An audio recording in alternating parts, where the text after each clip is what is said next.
We got up early today. We watched the presentation at the Steve Jobs Theater, and now we're going to, at our leisure, dissect every word, every syllable, every bit.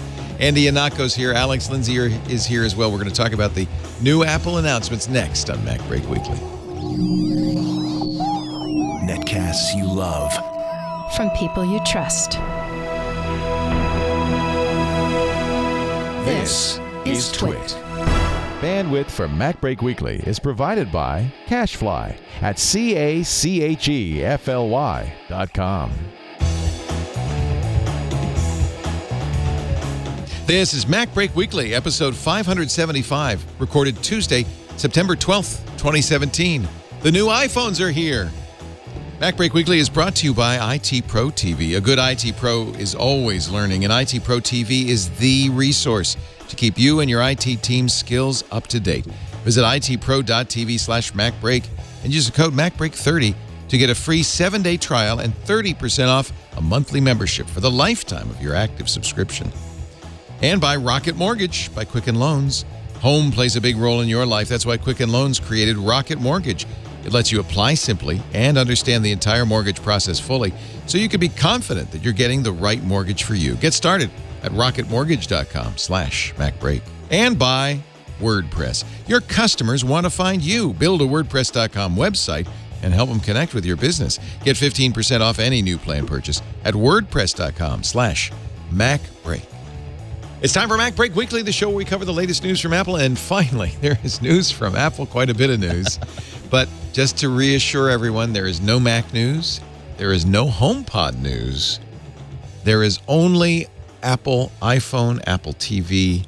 The iOS clan. It's the iOS clan and the Apple Watch. Alex Lindsay is joining me in the studio. He was here earlier today during the Apple event. We watched it live together. Play-by-play. In fact, we have, if you haven't seen it, a video of it. You can watch our play-by-play, Megan Maroney and Alex Lindsay and I. Also with us, he was home watching with great interest, Andy Anako, taking notes, writing, scribbling from the Chicago Sun-Times. Hi, Andy. Hello. Renee not with us because he's actually touching an iPhone 10 right now. What the thing is with Renee, I would understand. I wouldn't fault him if he heard about the new watch bands and said, "No, I'll check out the iPhone X at the end. Let me just see this new those watch bands. Let me look at those bands. That's what I'm really interested in. Actually, let's start with the Apple Watch because Apple did well, but they began actually. Let's start where they began, which is with a beautiful video. I thought almost live of the outside of the Steve Jobs Theater, the Apple Park campus, journalists kind of coming in, but it was obviously not live because it was beautifully edited. Everybody looked good. There was nobody scratching their butt. So we didn't recognize anybody. And we didn't recognize anybody. So who knows? It might have been taped 3 days ago. They only got the people with YouTube channels that are camera ready. They didn't get the actual newspaper not the people. actual press. And then they descended into the theater. It was and there's nothing. Just to answer some of our questions that we had, the glass dome in the middle, there was nothing. There wasn't even a registration table. I don't know where they registered. It must have been somewhere before that. There seemed to be if you looked up, there was like not a real constellation of stars, but there were concentric rings with little spot white, super bright whites. So I was, of course, I spent much of the morning watching friends' Instagrams of their. It was gorgeous. a little bit gorgeous. Yeah, it does look like it's one of the least fun parts of those events is the milling about time, where you're just all sort of crushed into one place, and it's like cafeteria day at the high school, where it's like you don't know who you're supposed to be talking to or whatever. And it looks like there's like a lot of space, a lot of air there, so it looks like it's going to be a fun place to hang out. Yeah, really. There's those lights you were talking about on the world's largest freestanding carbon fiber roof. Just held up by the glass, and it was completely empty. I think the demo area is obviously downstairs. We were maybe deceived by labeling on the plans. Really pretty, very Apple, very much in an Apple locale. And that's what they did with the elevator. It's just nice job, Apple. Very beautiful. Yeah. And I mean, everything about that space is hard. Like when you look at it from a construction perspective. Oh yeah. All that curved and everything is registered perfectly. I mean, it's just they're just showing off. Yeah. First time ever on the new Apple Park with the Steve Jobs Theater. They began with a pre-recorded tribute to Steve Jobs in his own voice.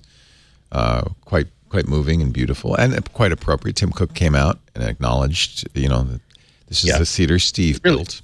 It really was like consecrating a brand new cathedral that took 10, 20, 30 years to build, where you could really see the emotion in Tim's voice.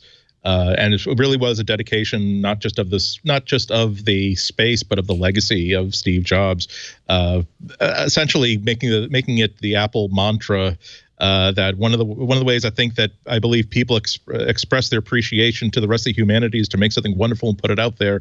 And you never meet the people, you never shake their hands or hear their stories or tell yours, but in making it, something is transmitted there, and it's a way of expressing to the rest of the species our deep appreciation. So we need to be true to who we are and remember what's really important to us, and that's what's going to keep Apple. And yeah, you saw the other line. There's so many lines that I really wanted to write down. He said, I love hearing his voice. Steve meant so much to me. There's not a day that goes by we don't think about it. And then the line, it's taken some time, but now we can reflect on him with joy instead of with sadness. And there really did seem some times where he just needed Tim needed a moment just to collect himself and move forward. It really was a beautiful way to christen this new facility. And I think Apple was rightly, and Tim were rightly excited about the products they were about to announce. I mean, not just a gorgeous new theater, $1.4 million per seat theater. And I don't know. A couple of people tweeted it felt still very intimate, kind of felt like the theater at One Infinite Loop, kind of small and intimate, although it holds 1,000 people, only 350 journalists, I guess, in there. Yeah. A lot of Apple people, board of directors. Lorraine Powell Jobs, Steve's widow, was there in the front row. Wozniak was there with his wife, Janet.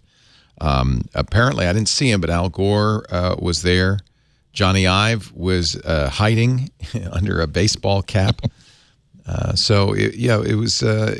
was a special event for Apple, more than just new products.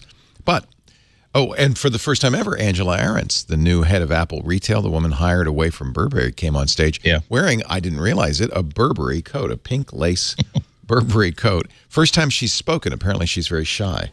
And what she talked about is a reinvention of Apple Retail, which I thought was quite interesting. Yeah, I think that... Yeah. Go ahead, Andy. No, I was going to say they really did...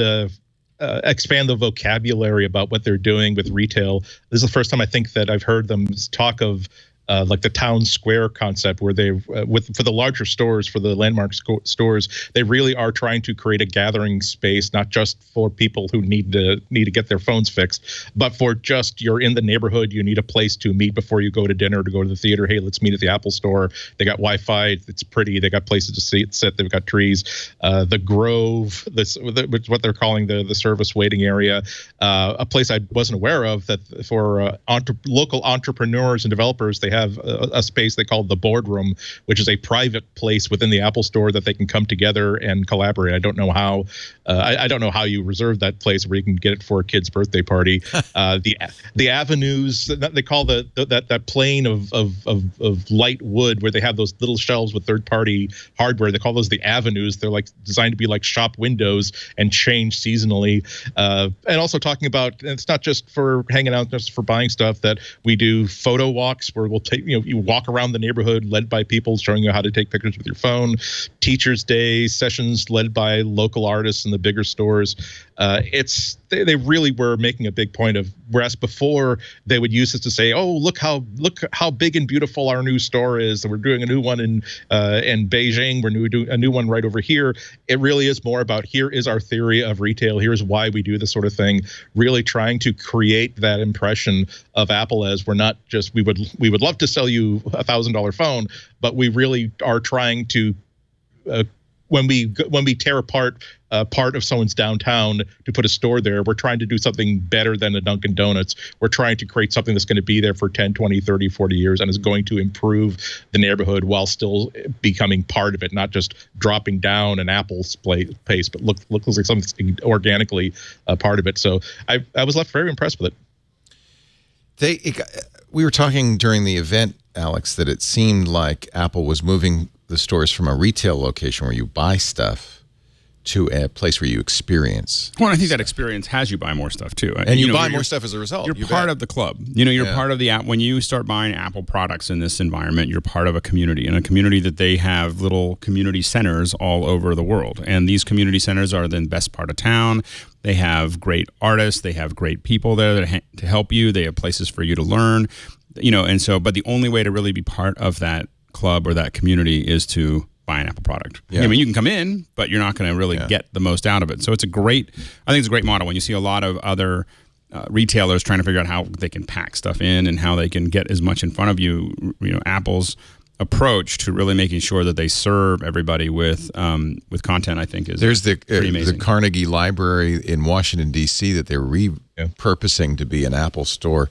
This is not. That's a lot more space than you need for a store. Well, and a lot of the spaces. When you go to many of the spaces I've been to Apple stores all over the world, and so whether it's Sydney or London or Paris or many of these other ones, you walk in and you just go, wow. It's always like this kind of over the top approach. Somebody wrote that they're really churches, and they use much of the same vocabulary as churches do with the apps and the altar and I think, it's stretching the analogy, but I think you could say this is the Church of Apple, and this is the Apple religion. And if you're going to come to, you want a place in every city where you can come to. You put it as be a part of the community. I might put it as be part of the cult, be part of the Apple, faith.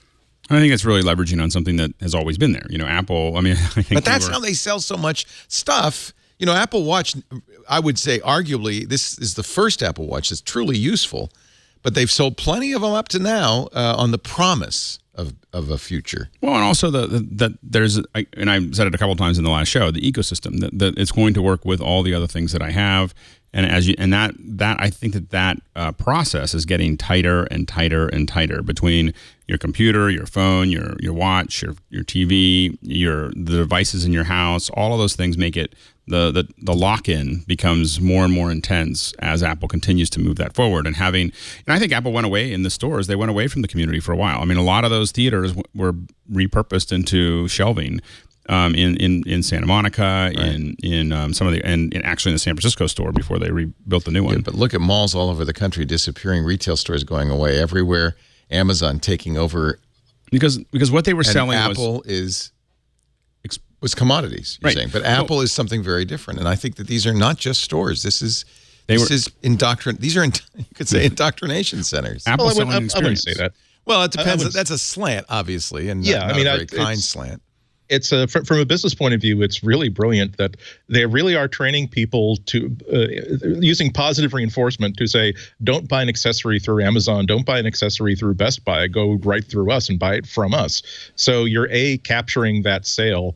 Also, you are really reinforcing that here is a wonderful portal for everything you need to do in meat space that involves an Apple product. Here's a place to go, and it's not just here is a spot between what used to be a Radio Shack and what used to be a Painter of Light gallery store, but is now shuttered. Let's go. It can even be an inspiration to say, let's just make a diversion to not even go to the one that's closest to us. Let's just go into Boston. Let's go to the one that's right next to the park. Let's go to the new let's go to the new store in Chicago and Michigan Avenue. That really does seem more like an amphitheater sort of thing, and it is an emotional connection. But they really are delivering a lot of value to people while they're doing it. So there's always going to be a certain cult of Apple, certain cult of iPhone, but you can't.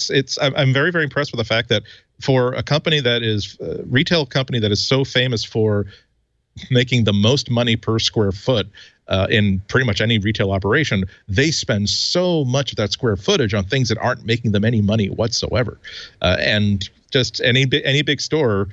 Maybe Sears Roebuck is no longer there. Woolworths is not still there, but you can still see the magnificent building that they built in the 20s and 30s or the 40s to be their big city store to make it a pleasant place for people to come, and that could be an enduring legacy of Apple. If the American state religion is capitalism, Apple's stores are its shrines. There's a great article I read a couple of years ago. This is an Atlas Obscura. We asked a cultural historian, are Apple stores the new temples?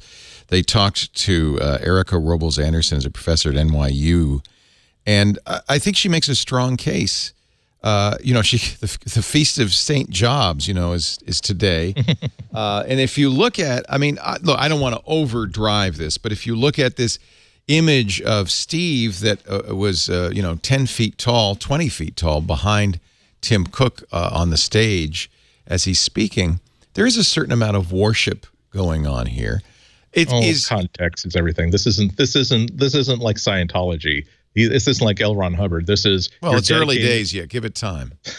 You're dedicating the theater that's in his name, and it's still a process. Again, from the emotion that was in Tim's voice, this wasn't just a it's genuine. I agree. It's exactly. So I really think that they were building up to this, and there was nothing that was going to knock down the importance of that relative to anything else in there. Yeah. So I would imagine that they kind of want to keep the productive version of people's respect and admiration for Steve while knocking down the worship, because the worship is counterproductive. The worship is the reason why people are saying if there's something that is marginally not great about a beta feature that they announced was going to be a beta feature when they launched it, that's kind of encourages people to say, oh, well, Steve would never have allowed that product to ship, or Steve would never have shipped a phone that has these two OLED ears around a black sensor.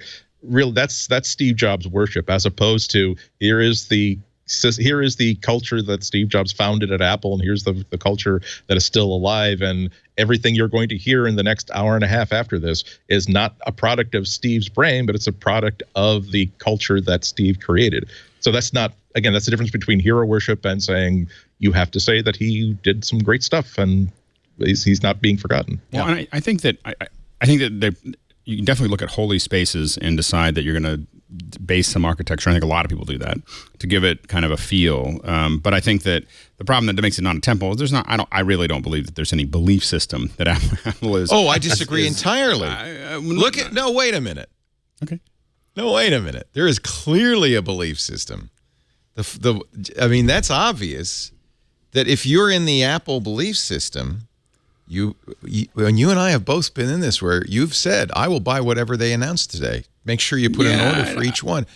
There is a definite belief system around it. And I think it's to Apple's benefit that people strongly believe that Apple is going to innovate, that if they do a wireless charger, it'll be the best wireless charger ever. You still believe that in your heart of hearts? No, I think that's true, but I don't think. Well, I don't know if the evidence is there, but I don't think that. No, but I don't know if it. But they're not telling me how I'm going to interact with my life, with my kids, with my wife. In a way that doesn't. Like, how do you? That's not what makes a religion necessarily.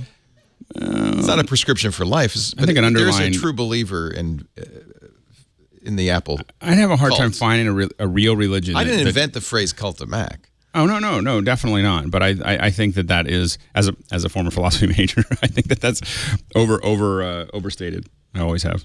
The belief in and worship of a superhuman controlling power, especially a personal god or gods. It's not that. That's the traditional definition of religion. Right. So I grant you that. Yeah. So, but I think that Apple uses it. Star Wars was generated because George worked with Joseph Campbell to figure out. He wanted to make a universe.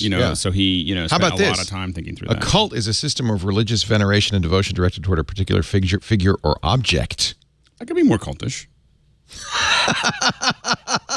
Look at this. This is, by the way, the angelic Angela Ahrendts standing in front of what will be the new Fifth Avenue Apple store. She said the Cube will be back, and it's a special grove where you will go.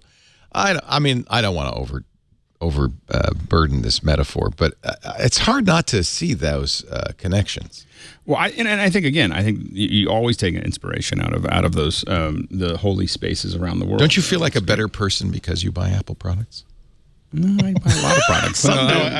It's not important. It's not important for me to be a better person. It's for everybody else to think I'm a better person because even more important. I just can't wait until I find out what they think of me when I send them an animated emoji of poop of me talking to them. Like that's going to really show. There was the profane along with the sacred. We're going to get to that in just a second. Let's actually take a break. When we come back at what Apple actually announced, and we'll go bit by bit through it, because after the retail discussion, Angela Ahrendts doing her first stage tour for Apple, and I think she did a very nice job for Apple. Yeah, they've done a lot. She's done a lot. I love it that she wore a Burberry coat and positioned the stores not as stores, but as, what did she call them? Town squares. She said, we don't call them stores anymore. We call them town squares.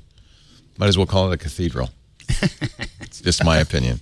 Our show today brought to you by IT Pro TV. If you want to be in the IT business, you know that one of the most critical things is getting those certs. Those certifications that tell your future employer that you know how to do things like set up a network or fix a computer or be a security professional. That's what IT Pro TV started doing. Was, in fact, the founders of IT Pro TV, Tim and Don, were IT trainers. And they watched what we did here and they said, you know, what if we did something like Twit, but for IT professionals? Get you your certs, get you your training, and then keep you up on the skills.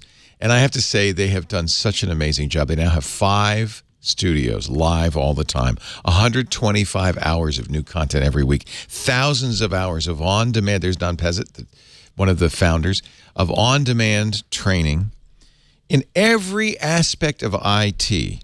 So you can gain new skills, you can get the certs, you can polish your existing skills. Mac management basics, yes. Apple certified support professional, yes. ITIL, AWS certified solutions architect, many more. And of course, the certified ethical hacker cert from the EC Council. Go visit itpro.tv/MacBreak and take a look at the huge range of courses that they offer you. You can watch live or on demand worldwide on a Chromecast. They have apps for Roku, Amazon Fire TV, Apple TV. You can stream it on your PC, your tablet, your phone. They have iOS and Android apps. They make it as easy as can be to watch what they're doing. With the live streams, just like us, they have a chat. They also have Q&A sessions so you can, learn more. They have practice tests. And if you've got a team, if you manage a team of IT professionals, take a look at their team solution. You get group pricing, a great supervisor portal, which will give you the information you need about viewing time, logins, course completion tracking. You can gain full control over your team's training schedule, create custom groups, training assignments, see individual analytics, group analytics. I mean, it's a really nice platform. So if you're an individual, here's a deal for you. Go to itpro.tv/MacBreak. and use the offer code MacBreak30, MacBreak30 for a 7-day trial, free, and 30% off your subscription forever as long as you remain active. That's a great deal. itpro.tv/MacBreak. Offer code for that is MacBreak30. If you're interested in the team solution, you can also go there and sign up for a free demo of their supervisor portal. Do me a favor. You can, of course, sign up for IT Pro TV anywhere for the team portal, but go to itpro.tv/MacBreak. and show them that you saw it here. itpro.tv/MacBreak. And don't forget that offer code if you want an individual subscription, MacBreak30. It's a great deal. I'm tempted to start with the iPhone 10, but let's start at the beginning and wend our way forward. Seems like a very good place to start. So they start off by talking about the Apple Watch, and I gotta say that I think I was most excited about the Apple Watch. I was probably even more excited about the Apple Watch than the iPhone 10, iPhone X, whatever we're calling it now. But they, I think you could make the case that this is the first really useful Apple Watch. Like this is kind of a breakthrough platform at this point.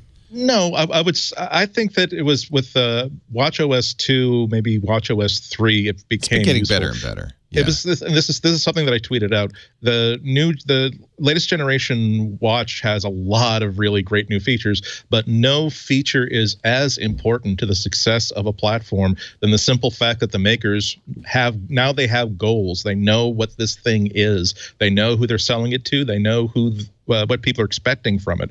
And now that they really are leveraging it's a health watch, it's a fitness watch. It has other features as well, but it is a health watch. It is a fitness watch.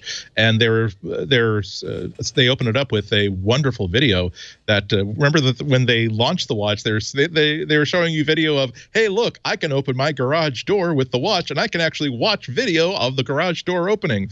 Whereas today they open it with a series of personal testimonials, video of people reading letters that you would imagine were sent to Apple in reality, saying, here is how your watch has improved my life. Here's ways that, all the way from, hey, I can have more fun, to I can actually go out and be active now without being so worried about being killed because I have illnesses and I have disabilities.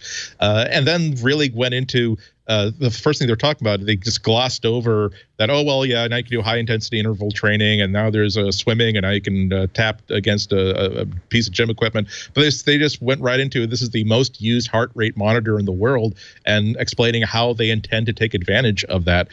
So it's going to be not just launch an app and get your heart rate, but also it'll get your resting heart rate, your recovery heart rate. It will throughout the day, it will tell you what your if it sees that you seem to be not doing anything, it will record what your resting heart rate is and collect that data. It will also, if you don't seem to be moving around, but your heart rate has just shot up, it will notify you that, hey, there's something going on. It will also make a note of that, so that data will be captured. If there's a health crisis later on in the day or later on in the week, there will be data that your doctor can refer back to. And also talking about, I think that they're collecting data about heart rhythm and noticing arrhythmia when your heart is out of normal rhythm, when there's atrial fibrillation.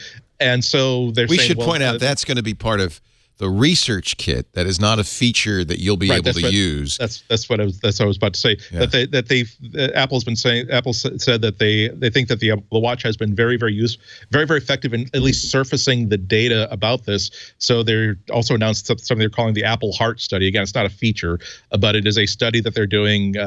That will notice these sort of irregularities. They're working with Stanford and the Food and Drug Administration to collect this data and use it to get a better map of how arrhythmias happen, atrial fibrillations happen.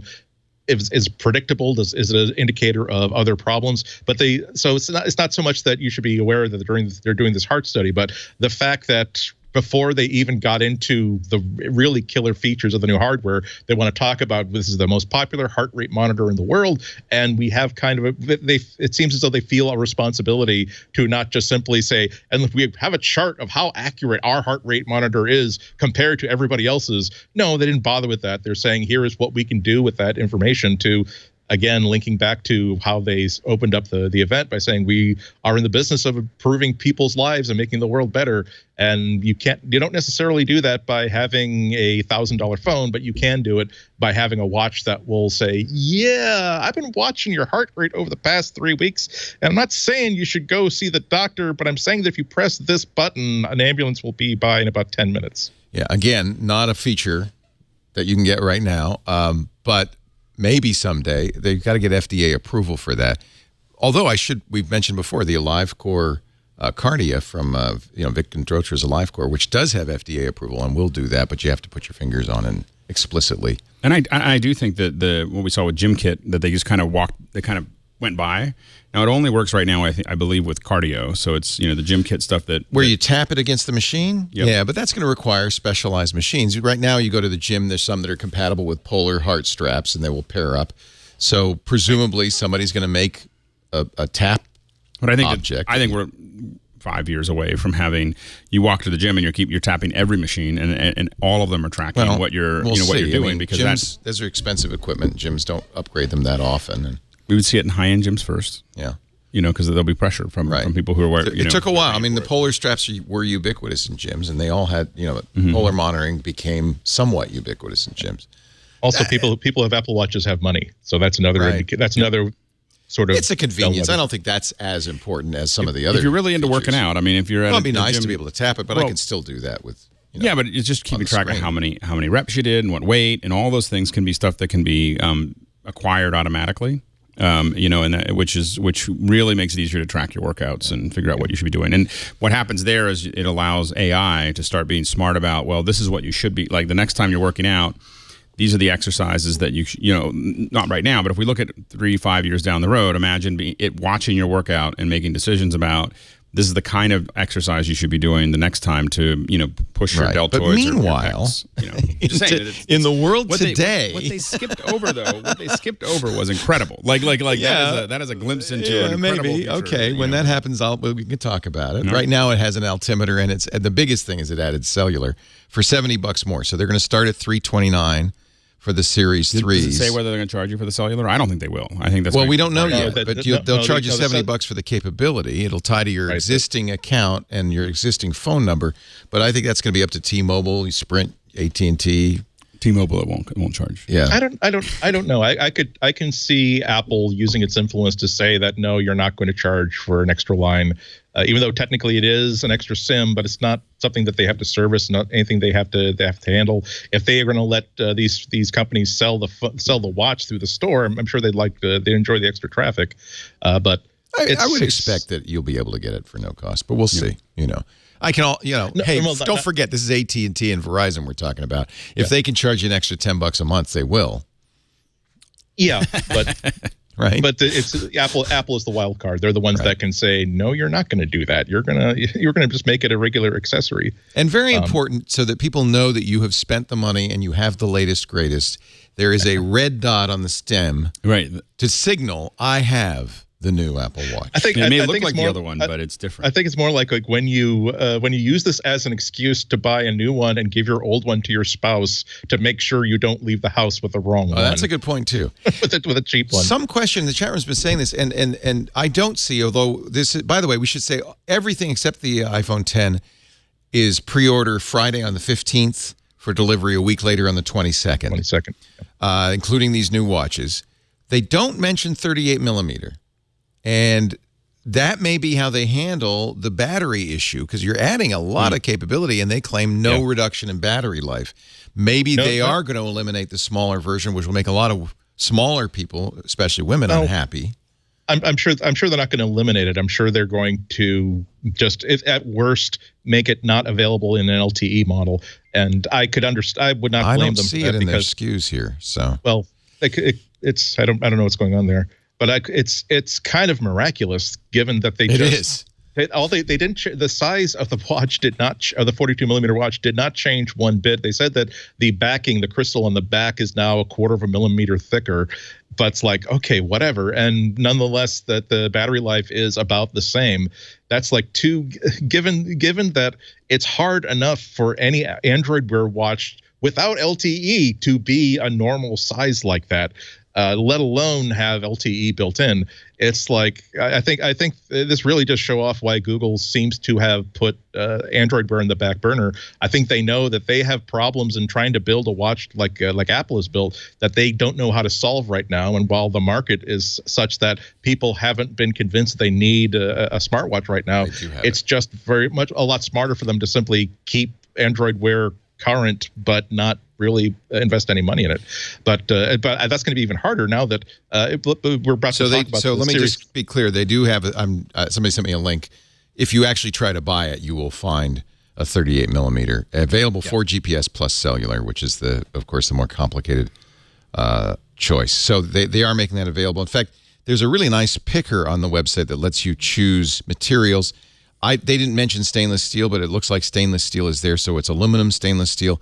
And, of course, there's new edition watches for those wanting to spend $1,300, and those will come in gray as well as white now. Yeah. I have to say, I buy the cheapest one that I can get because I just know that I'm going to want to upgrade. It's going to be out of date. Yeah, and so it's just not worth buying the expensive ones. You're right. Well, but let's also point out that one of the most significant things that the Series 1 watch is still available, and now they've dropped the price down to $249. I think that's which is right there with premium smart watches made by pretty much anybody else.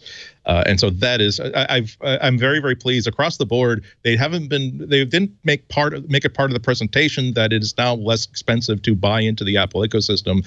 But with the iPhone, with the iPad, all across this year, they're now, if you got not a whole lot of money, you can at least compete with the middle of the range in competing platforms. And the fact that this is, again, ostensibly a device that can really improve your life through fitness and through actual just health tracking, I think it really does behoove Apple to make sure that there is a low cost option so that you can deliver that benefit to as many people as possible.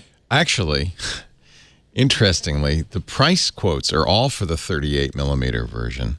And if you want to get a 42 millimeter, you're going to be paying more than $250. You're going to be paying more than $12.99. You're going to be paying more than $350. So, not just a little, $50 more. It looks like, right? I do find it interesting that for all the things that Apple's been doing with the watch, I still can't figure out why they don't let developers develop the watch faces. Apple bases? still the faces, faces. So with all the figuring out, like it's like one of those things. Like I'm curious, with apps they held on to it. It's a nightmare on Android Wear because they do have an open ecosystem and a store for faces, and some faces use more battery life than other faces and things like that. I mean, because I have to admit, the only reason I track it is because I work in production and I just want a digital face with seconds. Right. And for some reason, Apple has decided that is not something that fits within their betting battery life. You have to update the screen more often with seconds, right? But they update it when they have the sweep. Yeah. They just for some reason will not show seconds, and it's just like one of those things. Like you will also have to have the watch match your phone's carrier. Not only will you have to have an iPhone, right. you will have to have it be on the same carrier. So I guess that means you're going to be going to the store. I don't know. I guess you'll choose the carrier. So and by the way, it does not include things like U.S. Cellular and some of these other carriers. Sprint, AT&T, T-Mobile, and Verizon in the U.S. Bell and Telus in Canada. Puerto Rico, AT&T, Sprint, and T-Mobile. Australia, Optus, Telstra, and Vodafone. So you are limited. You have to have an iPhone, and you have to have an iPhone with a carrier that's supported in China, Unicom only, but later this year, 2 of the other big 3 carriers in China. I really hope that the fact that they now have one with LTE built in, with cellular built in, I really hope this is a step towards saying you don't even necessarily have to pair it with any phone. You can just, so long as you've got some sort of phone that the SIM chip can either clone or just create a brand new, a brand new account with. The fact that this is now ostensibly a really independent device. It's got Wi-Fi, it's got cellular. It doesn't necessarily need to be paired with an iPhone. And I keep hoping that Apple's going to one day do with this the same thing they did with the iPod and what they had to do with the iPhone, and saying that this is not an Apple exclusive product. You can use this with any device you want to bring, because obviously we tend to think that everybody in the world who wants an Apple Watch is going to have an iPhone as well, but that's not going to be the case. And I think that to reach its full potential, at some point, it has to have some sort of compatibility with Android with Android phones. And as time goes by, as the watchOS gets more sophisticated, the technical reasons that make an iPhone an essential part of the ecosystem for the watch get smaller and smaller and smaller. So I really hope that we're getting to a point where you can, if it works, if you got an iPhone, it'll work great with an iPhone. But it'll work with pretty much anything. It'll back up to your iCloud account. It'll back up to anything else. I think the challenge will be is that, I mean, if you look at the number of iPhones Apple sells and the number of watches, that could be a decade from now or 15 years from now before they need to do that. I think it makes more sense to make it completely, autonomous than it would. I don't think Apple would sync it with Android, and I think that's more. And when we get back to religion, that's more of a religious issue, I think, at Apple than it is. The blood is not. There's some bad blood there. So, what more do we get? What is if you have, and any of us do, a Series 2 Apple Watch? Is it worth the upgrade? Because it isn't an upgrade. You buy a whole new watch. Is it worth cellular it? For cellular? I would say so. Well, yeah. You also, if you don't get the cellular option, this one is waterproof. This one has much faster processor. The battery life, I think, is going to be longer. Dual-core processor. It'd be interesting to see. I mean, that's, as you were pointing out, Andy, challenging to get all of these new features in without reducing battery life. And the watch is the same size, the same case. Yeah, it'll be interesting to see when people get their hands on these. There wasn't a whole lot of fudge in how they described things during this keynote, but it might have been just my perception, but when they were talking about how you don't necessarily need to have a phone on you to use the Apple Watch, they seem to be painting a picture more along the lines of, while you're going to the beach, you can leave your phone back at the beach house. But not all the time. While you're going for a run, you can leave the phone back. Right. I'm not sure if they were suggesting that if you really want to use this to have like hands-free calls through your AirPods, if you really want to use this for the stuff that you would use a phone for, even in a minimalist sort of sense, it might be that you will only get 6 or 7 hours if you leave the phone home all day. So I wouldn't be surprised. I will say, going to being able to go to somewhere like the beach or a concert or whatever and feel like you didn't have to have your phone is just revolutionary. I mean, I think that's worth buying the phone and buying the watch by itself. Megan was saying that as a parent, that the idea that she's reachable, or as a runner, the idea that she can get help is huge. Yeah. Yeah, and they're also another new feature. I don't know if it's LTE exclusive, but they're saying for the first time Siri can talk back. So that's another way to not only extends the importance of Siri, but also extends the importance of the watch, because that small screen is going to be really a hardwired limitation to what you can do with that watch. Yeah. But if you can have the watch read a text to you, if you can have the watch give information to you without having to scroll and tap and squeeze and twist, that's going to be a really big enhancement. Anything more to say about the Series 3? I mean, this to me, as I was watching this, I felt like the watch has come of age.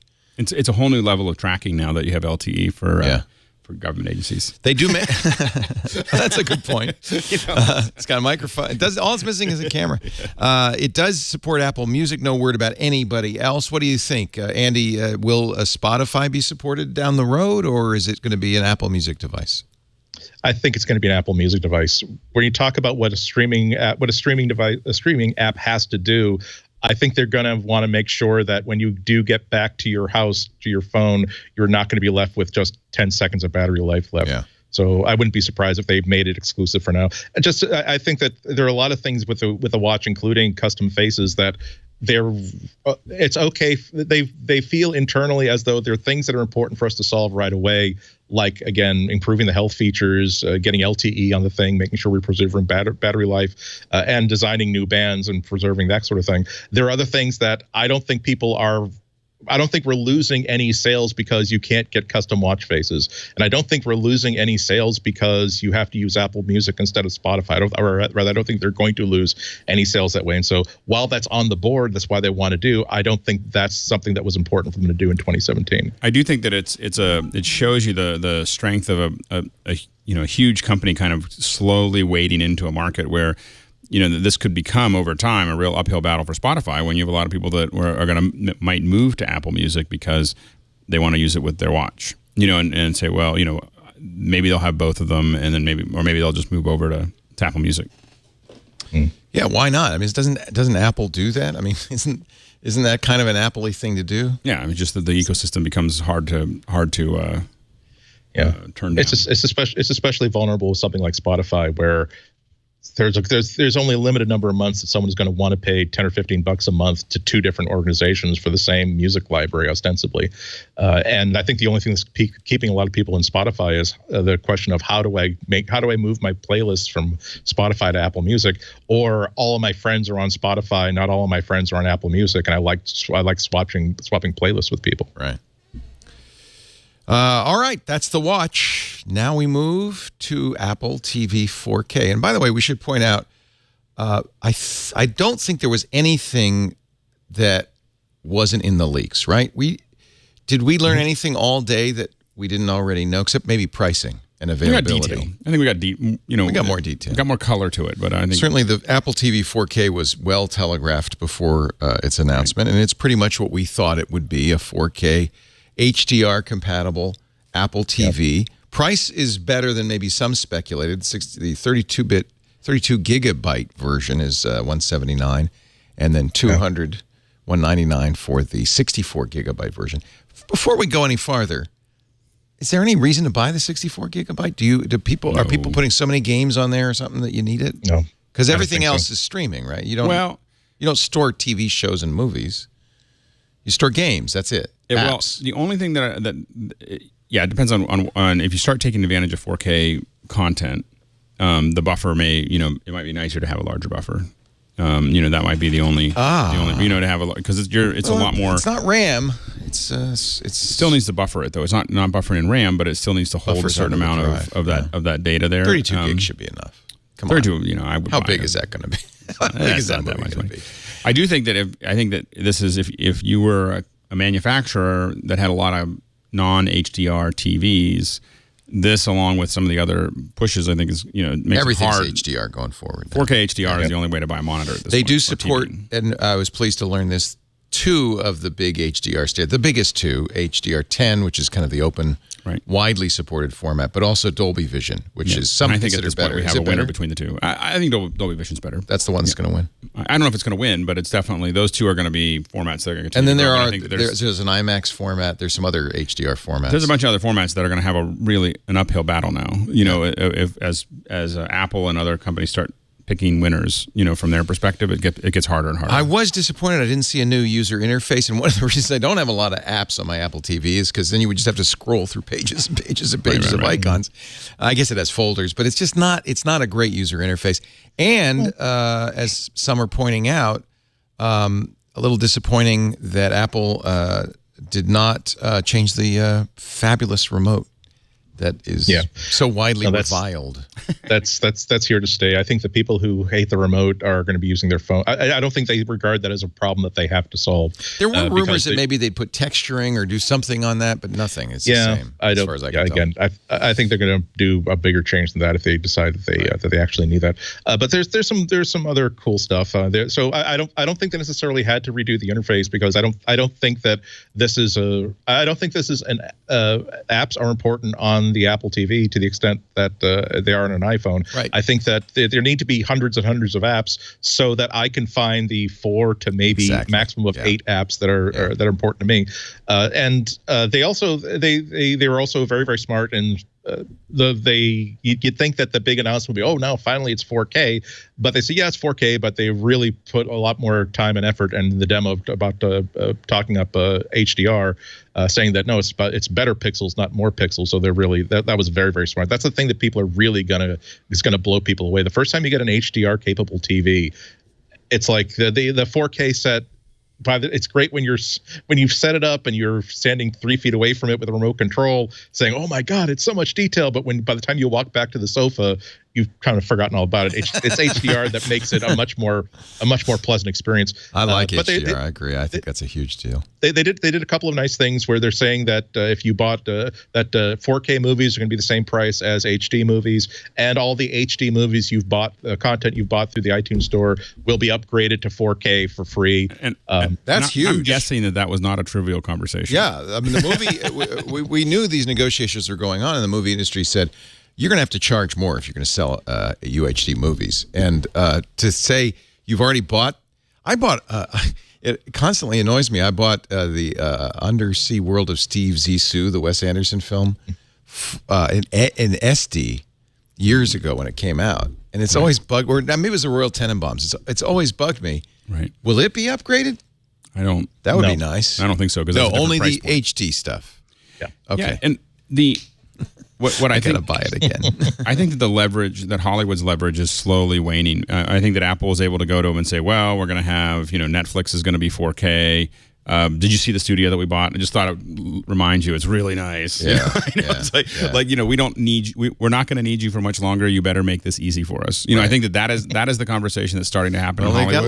They got leverage. And it didn't need to be that way. It got put that way because people played hardball and they thought that they'd be able to cash in, and now it's sliding out from under them. I'm thrilled, especially now that Disney has been making rumblings that, hey, you're not going to be able to get Star Wars, you're not going to be able to get the Marvel movies, you're not going to be able to get the Disney movies on any streaming platform but the one that we want to create.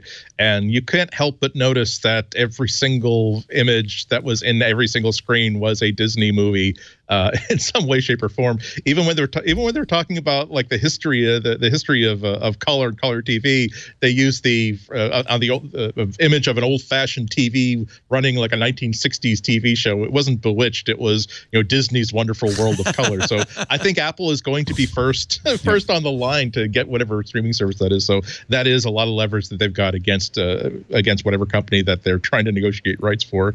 But speaking of other companies, they did mention that Amazon Prime is coming still, quote, later this year, unquote. So maybe not next week, as I was kind of hoping, because I didn't realize how much content I've got on Amazon Prime until I started. Yeah. Until I installed it on another set. Yeah. Said, oh, that's right, I did buy that TV series. And oh, that's right, there are these 3 documentaries that are only available on Prime now. And oh no. I stand corrected. People who have been pixel peeping the images from the event say the remote has been modified. It now has a menu button, and the menu button has a white circle, a lit white circle around it. Maybe it's not lit. Maybe it's just white. But that will very much make it easier to figure out which end is up. Right. So maybe that is a same, little bit of a response to people's complaints about that remote. Yeah, it'll help you to find out what end is which. It's not new, that menu button. I think that the menu button was there. It's just the ring around it that's different. All right, yeah. Right. Yeah. Still doesn't help when it gets when it starts changing the channel when it's in between the seat cushions. Yeah. I told you I keep mine in a drawer because I accidentally hit it all the time. I will say that I had a bunch of stuff going into my TV, so I have a Harmony controller. The hub is great, and you have a whole new respect for that the little Apple controller when you have the Harmony one because you're like click. Oh, you have you need the Harmony hub. That's either a phone app or your voice with Echo. That's what you need. Good, yeah. Go out and hie thee to a store. Yes. Anything else to say about the Apple TV? They did mention that the TV app will have live sports and eventually live news. Yeah, live sports through ESPN. Right, and notifications about like if your favorite team, there's a game starting. Stuff like if it's a close game that you're not watching, it'll say, "Oh, by the way, the Sox-Yankees game is in the 11th inning right now," and that's cool. There have already been 3 rhubarbs that you want to check out. That's through the TV. That's through the TV app, not necessarily through Apple TV. Yeah, but maybe people they still have to create a reason for people to do something with the TV app except for drag it into that folder they like with the Stocks app and the other apps that they don't want to. They would deinstall if they could. I do have a folder for all those apps. There's I think I call it legacy apps. Yeah. Here is the footnote on the Apple TV. There's a footnote next to the live. See, it says here, and streams live sports and news. Footnote 1. So let me go all the way down and read footnote 1. Subscription may be required to add some content. Live sports subject to blackouts. No, not all content is available in 4K HDR. 4K resolution requires a 4K capable TV. Playback quality will depend on hardware and internet connection. Available on iTunes. Title availability is subject to change. Some applications are not available in all areas. Application availability is subject to change. Member FDIC. Batteries not included. So I'm parsing that, but it sounds like you'll have to subscribe to something. I'm fine with subscribing to something if I don't have to type in my stupid code. I'm a cord cutter. I haven't had. Yeah, you have to log. I have to log into Xfinity all the time for me, but I can't do that. So I'm just like, okay, well that doesn't exist for me. Like it's just like if I have to log into that, I'm like, as soon as I hit that. Showtime asks me like every 3 weeks I have to reactivate the Showtime anytime. So. It's really frustrating. Like I like HBO Apple now because I can just better. HBO now. I pay my $10 a month and then I'm done. Is that all? I thought it was 15. I don't know what it is. It's a credit card. It's plastic. It's not money. It's not real money. So the Apple TV models I guess they'll continue selling the non-4K Apple TV with the new remote, the ring around the price menu on remote. the non. Well, you want to know the price? I'll tell you right now. $49. So $149 for the original Apple TV, $179 for the 32 gigabyte 4K, and for $20 more, you get another 32 gigs. Yeah, why wouldn't you? I'm saying. So you should just say go for 64. You don't know now, but it's not like you can add a SIM card and put more memory in there. Dolby Vision HDR10, 2160 output. It's nice they put the iPhone 7 processor in there, the A10X Fusion chip. Yeah, I'd like to. I'm probably going to get one to test, and that's.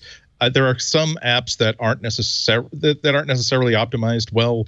That on my on the current generation Apple TV, it can't stream something that I've recorded directly off the air at 1080 off of my file server here. That's the one whereas I've got other boxes that can stream it directly through Plex. Others it'll choke after like 2 or 3 seconds unless I transcode it to something else. So I'm wondering if that 10X processor will help me to be able to stream that thing directly. Apple also, and I'm really puzzled, they announced the successor of the iPhone 7 and 7 Plus, the 8 and the 8 Plus, which are, they've got glass backs, so they have wireless charging now. The camera, the wide-angle camera is a little faster. I think it's f1.8 now.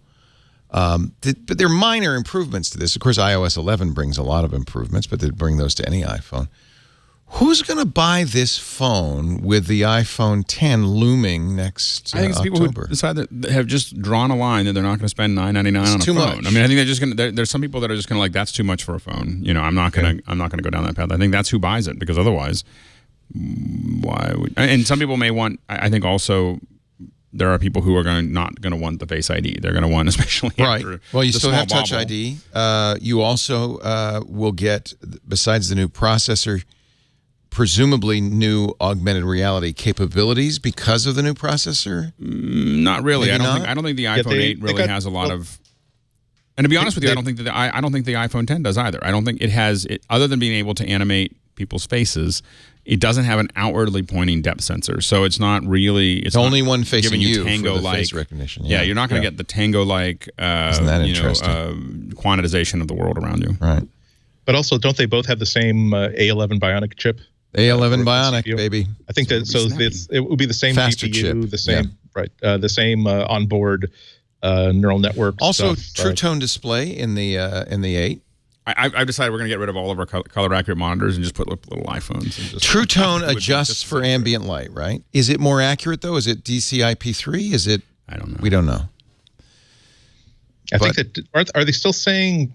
I seem to remember when I was talking to them about it when they first did it, that they weren't willing to say that it was a standard, but they were willing to say Wide as if they engineered it to meet that standard, but it was not certified for that standard for whatever reason. Well, and the reason I ask, Lisa and I both have iPhone 7 Pluses. I was just talking to Lisa. She says, I think I'm not going to get the 8. I'm going to wait for the 10. I'm waiting for. I wonder how many people are going to do that. I gotta say that I wasn't terribly impressed. There was nothing about the iPhone X that made me think, "My God, this is a game changer." I think you weren't rolled over by. Let's not talk. I want to save the X. All right. I'm sorry. No. And but talk about what the 8. I'm saying compared to the iPhone 8, I'm saying that I see a bigger improvement between the iPhone 7 and the iPhone 8, between the iPhone 8 and the iPhone 10. So I mean, it's not necessarily the money. It's just that, and we'll talk about this when we go to the iPhone 10, but it really didn't seem like they certainly built this up about. I think the line they used to introduce this was that there's again, this is iPhone 10 stuff, but they really set it up as we're going to revolutionize phones as much with this as we did with the original iPhone. And I see a very well made, very beautiful phone. I see what I was sort of anticipating a few months ago before the major leaks hit, which is that they're going to make a very, very beautiful product that aesthetically it's going to be beautiful to hold in your hands. It's going to be beautiful to look at. It's not going to it doesn't seem like something that is going to change the way that I use a phone, however.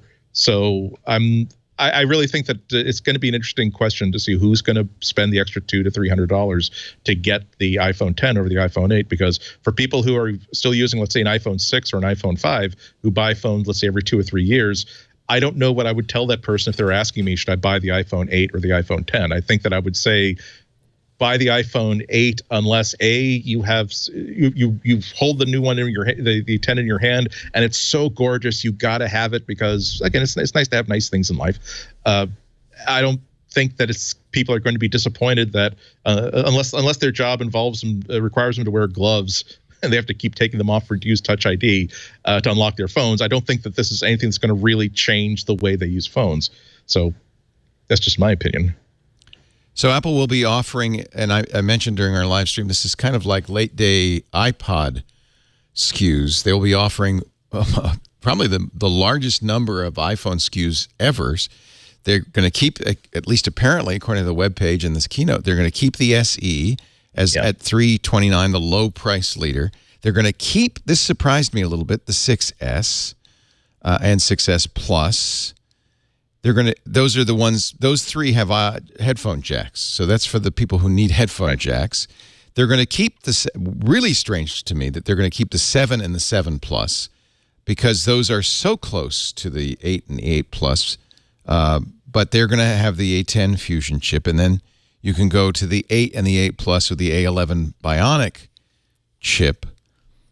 And we'll talk about the iPhone 10 a little bit later. So that is 3, 6, 8 models And within those 8 models, lots of colors, lots of. This is very much like the late days of the iPod, where you had your wide choice. And again, I think I rarely say this. just go ahead. I rarely say this, but I would say that this is not something Steve would do. Yeah, like when you look at this, like this is famously that's the first thing he did when he came back to Apple is cut all the SKUs. I think the problem this is creating is exactly what the advantage that Apple had for a long time, which was that I don't have to make a lot of choices over this. I remember the mid '90s when Apple had so many versions of a Mac that I couldn't understand which one. Like I wanted to buy my parents' one. I ended up not buying one because I couldn't understand. Like I was like, oh, this one's got a CD-ROM, and this one's got this other thing, and this one's got another thing, and I think that there's too many notes. I think that's I think this is an indication that they're seeing a lot of data from the Android side of things. I love the fact that the minimum buy-in for an iPhone is now $350. I think that's wonderful. I think that they're covering every single price point that's out there. Now they have price competitiveness with the complete Android line out there, except for the really, really inexpensive ones. But I don't think that they have the capability of doing a $200 iPhone the way they want to make one. But we're in a world right now where a really, really good Android phone costs $300 to $400, not $600 to $900. And I think that reflects that. It also reflects the fact that they're selling iPhones all over the world, not just in the United States of America. And whereas we tend not, it seems as though the market here will bear $600 to $700 to $800, even $1,000 for a phone. There are parts of the world where $600 is the let's just screw the kids' education. Let's just have a blowout and spend $500 or $600 on a phone. And it's also, I think, a point that there are going to be places markets where you have to have a headphone jack. You can't get by with having a phone that does not have a headphone jack. So I would be surprised if there were these many models this time next year, but I think they're going to collect a lot of data over the next year about which of these phones sell, where they sell, and what features people buy them in, and then we're going to see a few models drop off the price list. But I think that part of this is just Apple not only innovates in hardware by stuff we're going to be talking about with the iPhone 10, but also they innovate as they keep building more copies of this, they figure out how to make them less expensive without changing the component count. And if you can suddenly, if you have your $500 phone or $600 phone that you can now sell for $400, that's almost as good as creating a brand new product. So I think this is good news. Again, it really does address what has been my longstanding gripe about Apple, which is that you don't want the subhead of their slogan to be "Go be poor someplace else. We don't care." And they seem to be addressing that really across the board here, except for with Macs. And I would expect the 6 and 7 to go away next year. I think that the 6 and 7 will go away next year. The 8 will go to a 9, and then the 9 will be the last one in that series. I wonder once people get used to a bezel-less display, if the displays with these ears are going to start to feel very old-fashioned, and sooner than maybe Apple would acknowledge. I don't know. I mean, I look at people with an SE thinking, "What are you holding? That's so small." I think the bezel. I think the bezel-less display it taps into what we were talking about earlier about the stores.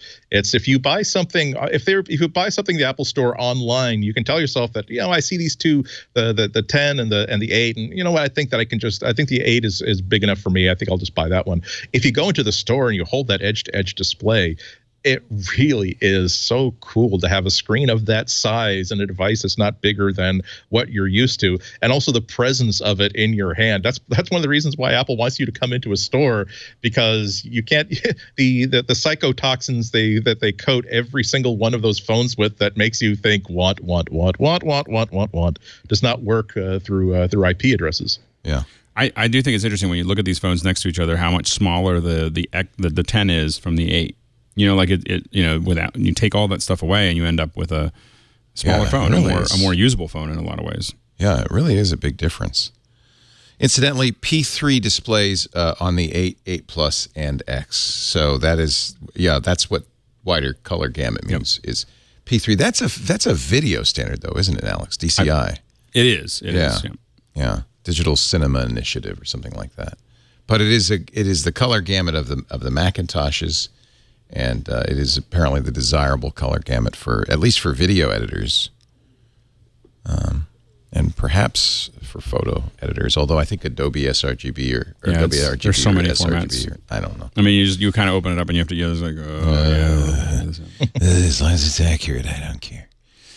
All right, let's take a break, and we will get to the juicy part. We'll pull out the plum, the iPhone 10, which I did not think it was going to be called the iPhone 10. I'm shocked. Shocked, I tell you. I thought it was going to be the X. I thought it'd be the Pro. I don't know why they would. Well, we'll talk about. I feel like I should have predicted the X. That seems like the only thing they could have called it at this point. Really? Because it's 10. Yeah. The 10th anniversary. It's so natural. Also, it gets the job done of not being a number, so they can keep. Now they can say we have the iPhone X 2017, the iPhone X 2018, the iPhone X 2019, without having to keep increasing the number and telegraphing. He said it's back. 10, not X, so they're going to have to call it the 10 2018 and the 10 2019. Maybe he's just a Latin scholar and he has to read it that way. I want the MMCDLXII iPhone. Our show today brought to you by Rocket Mortgage from Quicken Loans. The best lender in the country, Quicken Loans, one of the biggest, but also one of the best because they're very technologically savvy. They're very forward-thinking, and they're beloved. All you have to do is take a look at those year after year J.D. Power Customer Satisfaction Awards, #1 in customer satisfaction, both mortgage origination and mortgage servicing. They're good. People love them. And geeks love them because Quicken Loans has created something they call Rocket Mortgage that is, well, modern, client-focused, a technological revolution in the home loan business. Gives you the confidence you need when it comes time to buy a home or refi your existing home loan because, well, Rocket Mortgage is simple, allowing you to fully understand all the details and be confident that you're getting the right mortgage for you. It's convenient. They're trusted partners. All the financial partners that they have mean you don't have to go out and go through your big banker's boxes with all those documents to find your pay stubs, your bank statements. You just agree to share your information with Rocket Mortgage. Just touch a button, and boom, they got everything they need. That saves time, a lot of time. Last time I got a home loan 4 years ago, it took a month. I almost lost the house. Rocket Mortgage doesn't take a month, doesn't take a week, doesn't take a day, doesn't take hours. It takes minutes. Whether you're looking to buy your first home or your 10th, Rocket Mortgage can do all those calculations in seconds, and based on your income, your assets, your credit, offer the home loans for which you qualify. You choose the rate, you choose the term, and bada bing, bada boom, you got a loan. Does anybody own bada bing, bada boom? It feels like that might be owned. Trademark, copyright. The fifth element. I feel like I have family from Jersey. I should be able to say that. Rocket Mortgage by Quicken Loans. Apply simply, understand fully, mortgage confidently. To get started, go to rocketmortgage.com/MacBreak. Now, maybe you're not buying a home right this moment, so bookmark that so that when the time comes, you'll be ready. rocketmortgage.com/MacBreak. Equal housing lender, licensed in all 50 states. NMLSconsumeraccess.org, number 3030. We thank Rocket Mortgage by Quicken Loans for their support. I'm pretty sure that the trademark for Bada Bing marinara sauce has got to be taken by Expired. Now. Doesn't like Jack in the Box or somebody have a Bada Bing Bada Boom? I feel like I've seen that, but I don't think you could trademark that. I think the only But who knew you could trademark Let's Get Ready to Rumble? Right? You just don't know these days. Everybody owns something. Who trademarked that? The guy who says it. Well, You can't say, if I said it, is it not Rowdy Piper, but whoever that announcer is for WWE? The announcer, yeah. Yeah, he owns it. You can't say it without paying him a royalty. Let's get ready to imagine how much it would cost. Imagine how much it cost to have him say that to the tune of "Happy Birthday." Oh man, no, and you'd that, really that owe got somebody. invalidated. Yeah, it did. I think we can now sing "Happy Birthday." Although the other day I was in a Chevy's and they still sang that silly song that they sing. Oh yeah, because they don't want to pay for Happy Birthday. Well, I think that is now part of the manual. Can we change that? No, it's part of the manual. It's in the manual. It'll cost us $20 We million made the videos. to reprint those. We got VHS tapes in every single store. Right. iPhone 8, 5.8-inch display, the biggest display Apple's ever offered. The first time Apple's ever done an OLED display. It is bezel-less. There is no lip at the bottom. no shoulder at the top, but there is a rather wide iPhone 8 or iPhone 10. Did I say 8? 10. I think you said 8. Yeah. See, this is why it should have been the iPhone Pro. I'm just saying.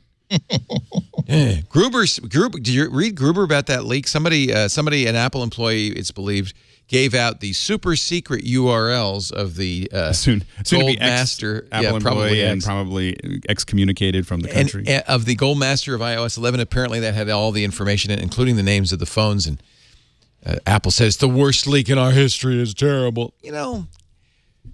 MG Siegler wrote a good piece on Medium saying, look, it's the job of the press to report this. There's a lot of interest from everybody, from potential purchasers to financial markets.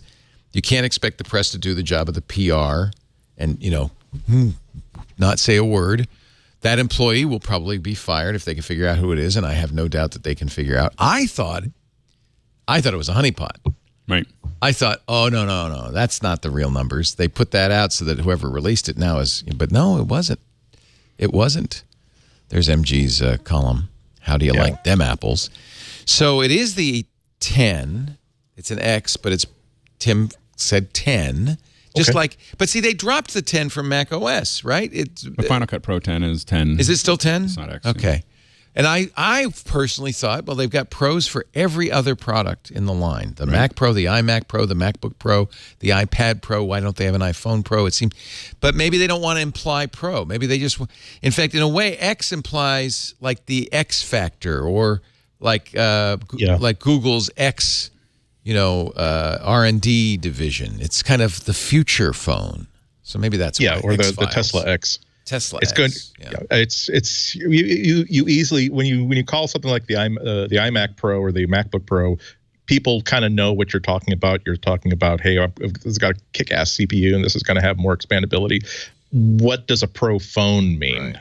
Right. So it's not important, but I feel as though if I give it more thought, I didn't give it more thought. I felt as though that would have been a very, very good bet to have made. X, you mean? But 10. 10X. Now you've got me. I've actually made a note to add to the emails that I'm sending people I know at Apple saying, is it the X or is it the 10? Well, that's one of the reasons I didn't think they would name it that, because for years people have called it Mac OS X when it's clearly OS 10. I think it's always, just like Mac OS X, it's never, remember that they didn't call it the Mac OS XI.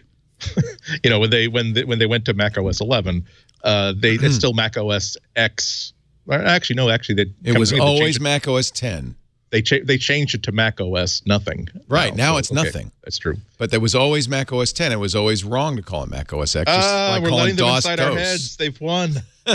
But Tim, I listened. He said iPhone 10. It is the 10th anniversary iPhone, so it makes sense in that respect. But I agree, Andy, that the letter X, even if it's not pronounced that way, does reflect better on what this phone really is, which is the experimental, the extreme, the future phone. Right? I also think that iPhone 8 or iPhone 9 will be the last one in that series. So I think that's I think you'll get one more that looks like the iPhone 8 before the iPhone 10 is this kind of.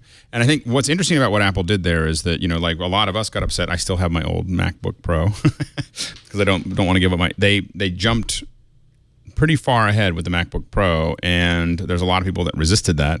Whereas if the iPhone 10 was the only thing they had released, I think there would have been a lot of blowback. I think they're going to want to do that one more time, and then I think but I think that the form factor that you see with the iPhone 8 will have one more that kind of ties that group together, and the iPhone 10 then represents everything for the next decade. No blush gold, just silver and black. No rose gold. Yep. The rumors had a third color, but we also heard from Ming-Chi Kuo in the Wall Street Journal. They were having a lot of difficulty making this. In fact, Ming-Chi Kuo says they can only do about 10,000 a day, which means this will be in very short supply. In fact, this isn't available for order till the end of October, and it won't arrive till beginning of November. So you can't even get one next week. Right. Everything else we mentioned so far, You can order this Friday, September 19th. And obviously, I doubt that was the plan. I think it's just the manufacturing is so complicated that it took time. I still wonder how much of that is just due to the reject rate on the screen, for instance. Right. You have this weird kind of cut in that screen. Really? Because I feel like these OLED screens have been made for so long. They're not making them. They're buying them from Samsung and LG, and they're well known. This is not new technology by any means. I think the sensors, the calibration, I think there's a lot of things. The Wall Street Journal said they're a month off because they tried to put a fingerprint reader in it, and it failed. Right. And so that just put them back a month. That's all. Nothing more complicated than that. I don't know. I mean, where would they put a fingerprint reader on it? If they were committed to that full-size screen, you're limited to just putting it in the back. And under the screen. No, under the screen. That was the technology they wanted to implement. There are patents for such technologies, not Apple's. Oh, okay. And the story from the Wall Street Journal is they tried and ended up scrapping it. And that set them back a month in the production cycle. I don't know. It depends. It depends on what their timeline was for having to lock down that decision, because I really doubt that they would have done Face ID plus Touch ID in the same device, especially given that they made the point that this is there's in terms of chances accuracy of having someone who is not you unlocking this phone with biometrics via Face ID is 1 in 1 million, and they put it at 1 in 50,000 for Touch ID. It really does seem as though they were moving towards Face ID as a replacement for Touch ID all along.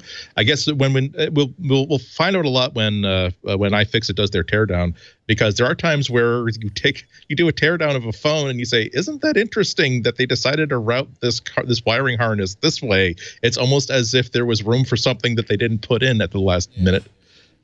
Yeah, you're right. That would be the. I mean, I'm sure they have their sources. I'm sure that the Wall Street Journal is sure. I'm just putting in the context of I don't understand how a Touch ID underneath the screen could have proceeded that far and resulted in a iPhone 10 that we saw that's been delayed for a month, as opposed to something that was delayed until January, or something that doesn't have Face ID. And it's not merely the delay, because the other question is. Is Ming Chi Kuo right? They can only make 10,000 a day, because that's only 300,000. 3 million a month is 10,000 times 30? Yeah. And so 3 million a month is not 300,000 a month. 300,000 a month. So that's not coming anywhere near to what the demand would be for this phone. Right. And I think that might be the reason that people buy the 8 is because they can't get the X. 10. Yeah. You know, I think the 10 could be. I mean, I'm going to call it the X just to drive Apple crazy and to make Andy happy. But you're looking at only 3 or 4 million capacity right now. I mean, obviously they could increase the capacity, but if they can only make 300,000 a month. Well, but that's also even in a year, even in 5 years, you don't make enough to. Well, that's where they're at now. This is the again, but so it could definitely increase. We just finished talking about how there have never been more models of iPhone in the price list ever. So that in itself can be a way of addressing here's how we're going to address shortages, by making sure that people who don't necessarily want an iPhone 8, but they have to buy it because we don't have the iPhone 7 still in the price list, they can still buy an iPhone 7. I really think they are going to still be walking people towards the iPhone 8 as the default purchase. And we're also assuming that if they had the ability that they can think about all the different pieces of hardware that are now new pieces of hardware that are on the iPhone X, that you have to have this new IR emitter, you have this new illuminator, you have this new dot projector, you have to have this new, all this stuff that has to be in there. These are all components that have to be sourced and that have to work. And so it's very possible that they just simply cannot get enough of these projectors or enough of these whatever it is to meet that kind of demand. And especially for something that costs $1,000 at the minimum buy-in, that's perfectly okay by Apple if there's still probably enough profit in there that they'll still get their money back and then some, as well as elevating the prestige of the entire iPhone line this way. Well, the reality is if you get even the limit, if let's say they limit it to two iPhones, for the first 6 months, you'll probably be able to buy 2 and sell 1 for twice as much as the retail value, and have a free phone. I think that's going to because. So what about face recognition? How? What do you guys think about that? Is it kind of what we thought it would be? Is it going to be effective and secure? Are you accepting Apple's promise that it's only 1 in 1 million people could unlock your phone? I agree.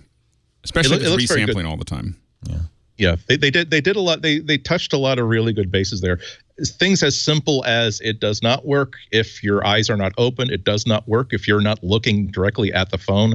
So that means that the stuff that I was worried about a few weeks ago, which is what if you're at Customs and Border Control and the agent just simply picks up your phone off the desk and simply thrusts it into your face, and now they've unlocked your phone and they can do whatever forensics they want on it. Your kid is not going to be able to unlock your phone while you're napping on the couch to buy games. Does a dot projection, and so it has to be a 3D object. It doesn't look like it necessarily has to be a living 3D object, because they had at least one part of that act was showing how they made these really photorealistic masks. So they're not necessarily looking for this thing to be throwing off heat. Well, I know they have an infrared camera there. So they could. They could sense. Yeah, there's an infrared camera there. We've seen devices that do that. In fact, I think Windows Hello does that. There's an infrared sensor on it, so that it should be able to know whether it's warm or not. Yeah. Remember that that's there because the dot projection has to be invisible to the naked eye. So if it were sensitive, if it were super sensitive, it always has to be make sure that the dot pattern is much brighter than whatever the heat level of the person's skin is. I'm not saying that it would be even practical for somebody to try to create a 3D mask of somebody to unlock their phone. I'm just saying it would be interesting to see how far they went into it. But they did. They also made the point that if the things that will increase false positives are if you have an identical twin. They did have the Spock and Mirror Universe Spock, and also implying that family members with a very close facial similarity. This is why a strong password is always a good idea. Well, all in all, it did leave me. I'm sorry. A couple other data points. That 30,000 infrared dots are used to create the map. It uses multiple neural networks for Face ID that are on the device, so it's not sending your face map elsewhere.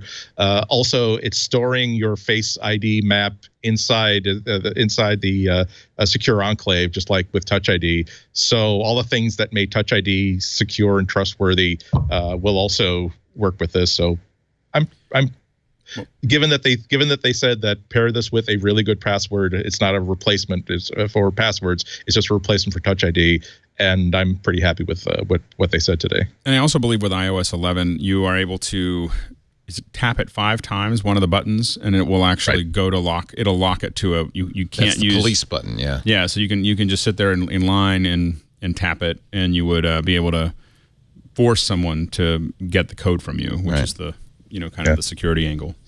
They also added something, by the way. I think this came out from the OS leak from last week. They also added something so that you can no longer simply when you plug it into USB on a Mac or PC, whereas it just simply said, unlock that phone or the phone is locked. We can't access it until you unlock the phone. Now they've actually made it so that it will require new biometric.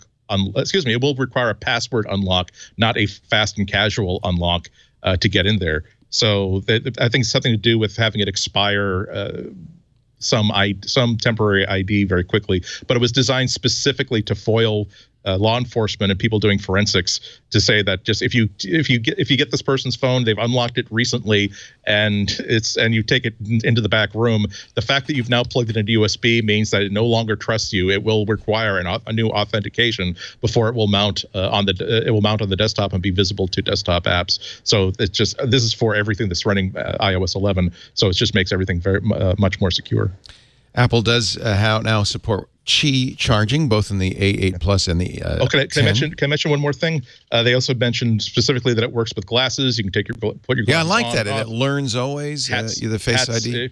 If you got a hat on, hat off. If you grow a beard, that's no problem. That's a big deal, because Windows Hello does not recognize me even if I just put my glasses on. No, so that's a big deal. It talks about being able to do that while you're it's constantly doing it while you're changing. What I'm curious about is if you put your phone down and came back 3 weeks later and didn't shave, whether that's too much of a change over a period of time. We'll find out. I'll test that. Well, if you put it down and came back 3 weeks later, it would ask for your password anyway. Right. So that's true. Apple's not above a little FUD, a little misrepresentation, a little exaggeration. For instance, battery life on the iPhone 10, they said Well, and we do all this, and we get 2 hours better battery life than the iPhone 7.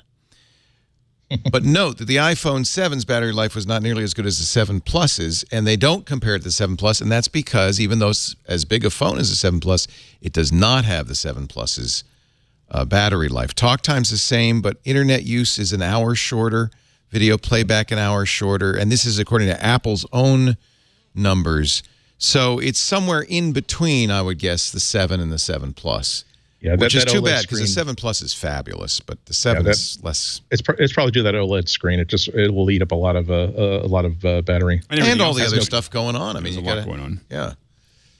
Not to mention this new A11 Bionic, which includes artificial intelligence processing, ISP, an ISP processor, which all the phones will have someday. Yeah, and also this is the first. They said this was the first phone which they created their own GPU, which is going to be a bigger and bigger deal as time goes by. Because remember, the GPU is not just about gaming; it's also the artificial intelligence chip. Yeah, they put the company that makes their GPUs out of business when they announced that they were no longer going to use their services. Right.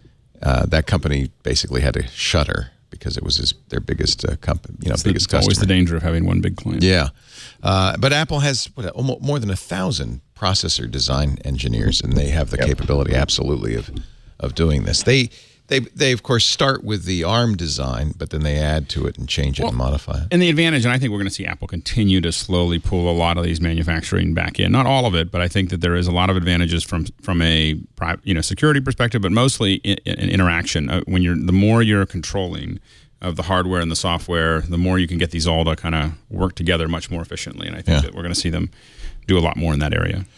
Camera is very impressive in the iPhone 10. Some of the features do show up in the iPhone 8 and 8 Plus as well, but this is a extremely capable camera.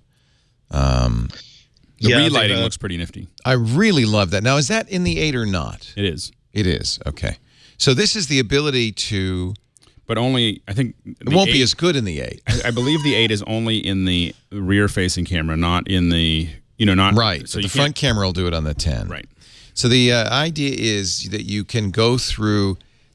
It's not portrait mode, but it's a lighting. What do they call it? The portrait lighting. Portrait lighting mode. Yeah. Which allows you to change the lighting in real time of the person you're taking pictures of to the point of eliminating the background entirely. Yeah, it's stage lighting, they call it. So on the iPhone 8, it will use the dual cameras to do depth perception, and then also use machine learning to identify what the human face is, and not just simply do like a burn and dodge, but also figure out, anticipate what the contours of the face would therefore be, and so give you sort of the effect of, I've got a really dramatic key light, and I've got the background fading into black, and we'll show you that sort of stuff live, and it's also adjustable. Whereas if you've got the iPhone 10, which actually the front-facing camera actually can do 3D mapping, you would assume that would do a much better job there. But just like the original portrait mode, they're releasing it in beta mode, so you can assume that whoever reviews this feature and says that doesn't work very well, they're not thinking very hard, because it'll be very good, I think, when it gets released, and then after 6 months' time, it'll be as good as what portrait mode looks like right now. But there's it also shows that it really is about computational photography more than anything else. They didn't spend as much time talking about the changes. They said that on the iPhone 8 even they're using a brand new sensor, but they used to say, here's how an exploded diagram of how our sensor works. Here's an exploded diagram of how our lenses work. Whereas they were content to simply say that we've got brand new sensors, still 12 megapixels, still I'm scrolling here, still 1.8 and 2.8 sensors. They said that 8 will let in the sensor is better, it's larger and faster, will let in 83% more light, it's more power efficient. deeper pixels, a new color filter, wider dynamic range, and lower noise. There you go. So it's 1.8 aperture, as just like on the iPhone 7, 1.8 aperture on the normal lens, 2.8 on the telephoto lens, optical image sensor, image stabilization only on the normal lens, not on the zoom one. However, on the iPhone 10, you've got OAS on both of those things. So when you're using the zoom mode, you will still get that stabilization. It won't have to go to a higher level of noise in order to make it light sensitive. They also made a change so that on the iPhone 10. iPhone X, I should be consistent. 2.4 aperture in the telephoto, so it's a little bit faster. Better true tone flash on that thing. So it doesn't look.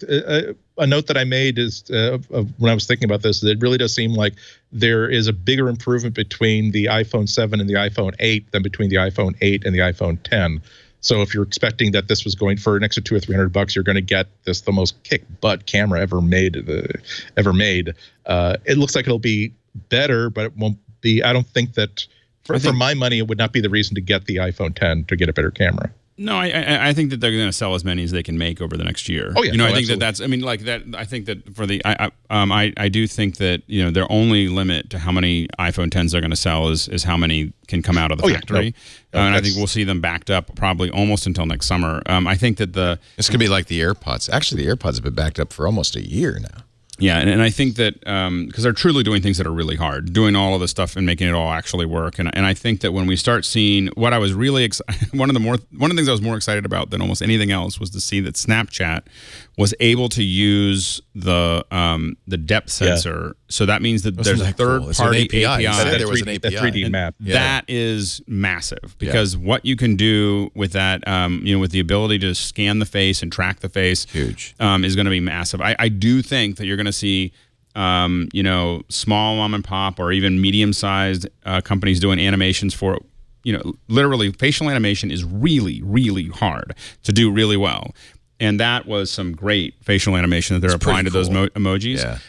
Being able to do, let's say, motion capture with or some animation, but being able to have an actual facial capture, I think you're going to see that on YouTube videos. I think someone's going to put that out where you can put and when you think about combining all of these things, the AR, imagine being able to scan your face and imagine that emoji being your face. So right now they're just showing emojis. What we haven't seen is the next step, which is that thing's already getting color and data information about your face. There's no reason why it couldn't build an emoji that was your head. And then when you talk, it'd be a little, I think that they stayed away from that in this presentation, but when you talk, it talks. Imagine doing Twit or this show where we're all a bunch of little floating heads. I think that'd be kind of creepy. I think that it would be. It'd be great. Snapchat proved that they don't want to see Alex Lindsay's like animated 3D face. They want to see Alex Lindsay's real face, but vomiting rainbows. That's what's going to be possible. I had the same sort of reaction, especially if they had a new version of iMovie where I want to add in a character and to be the concierge, I want to create an animated character and I want to give it dialogue, and I can do this by simply recording what it needs to say just by holding up the phone, and then it will simply drop in this character there.